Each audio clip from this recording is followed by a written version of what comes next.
देश में इस समय जो हाल है, जो हालात हैं, इसके बारे में आप क्या लगता है? मुसलमानों के तो पीछे पड़े हैं। तो मैंने उनसे कहा कि मुसलमान होना अपने आप में गर्व की बात है, मुसलमान होना एक फख्र की बात है, बशर्ते कि वो मुसलमान हो। और मुसलमान से मतलब है मेरा मुकम्मल ईमान वाला, और मुकम्मल ईमान वाला कोई भी हो सकता है, फिर वो चाहे मुस्लिम हो, चाहे सिख हो, चाहे ईसाई हो, या मेरी तरह सनातन धर्म वाला एक मामूली सा अदना सा इंसान हो।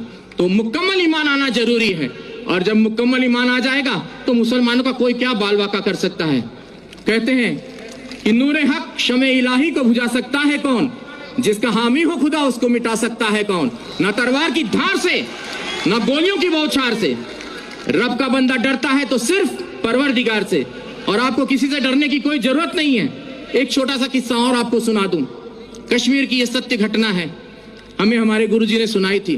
कहते एक मुसलमान, जो सवेरे की नमाज होती है, फजर की शायद मेरे ख्याल से वही होती है, तो वो नमाज के वक्त वो जो है अपने घर से खोमचा बोलते हैं, छोटा सा ऐसा ठेला होता है जिसमें वो छोले और आलू उबाल कर घर से वो ले जाकर बेचते थे। तो बड़े ही अल्लाह के बंदे थे, बहुत ही ईश्वर की इबादत करने वाले बंदे थे। तो वो खोमचा बेचते थे और अल्लाह अल्लाह करते रहते थे। जो आता था उनको जो भी पैसा देता था वो उस पैसे को लेकर वो वहां खत्म कर देते थे मामला। तो वो खोमचा चला लेते थे और दे देते थे किसी को, और कोई भी उनको, अब ऐसे भी लोग थे उस भीड़ में जो उनको खोटा सिक्का देकर चले जाते थे, और वो अल्लाह अल्लाह करने वाले व्यक्ति, उनका ध्यान सिक्के पर ना होकर अपने अल्लाह पर रहता था। ऐसे काफी दिन गुजर गए।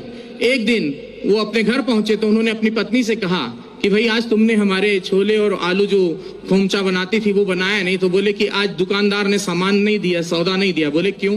बोले जितने भी सिक्के इकट्ठा किए हैं आपने, ये सारे खोटे सिक्के हैं। बोले हाय अल्लाह। वो वहीं चुपचाप बैठ गए उस ईश्वर की इबादत में कि बोले हे या अल्लाह, ये खोटा सिक्का तेरी दुनिया में तो नहीं चला, क्या मेरे जैसा खोटा सिक्का तुझे कबूल होगा? तो उसने उसी वक्त वहां पर एक नूर प्रकट हुआ और आवाज आई कि उस थैली में हाथ डालकर देख। और जब उसने थैली में हाथ डालकर देखा तो वो सारे खोटे सिक्के सोने की अशर्फियों में तब्दील हो गए थे। तो मुसलमान ऐसा होता है जो किसी खोटे सिक्के को भी हाथ लगा दे तो सोने की अशर्फी में तब्दील कर दे। तो इस चीज का ख्याल रखना चाहिए। मुसलमान को किसी से घबराने की जरूरत नहीं है।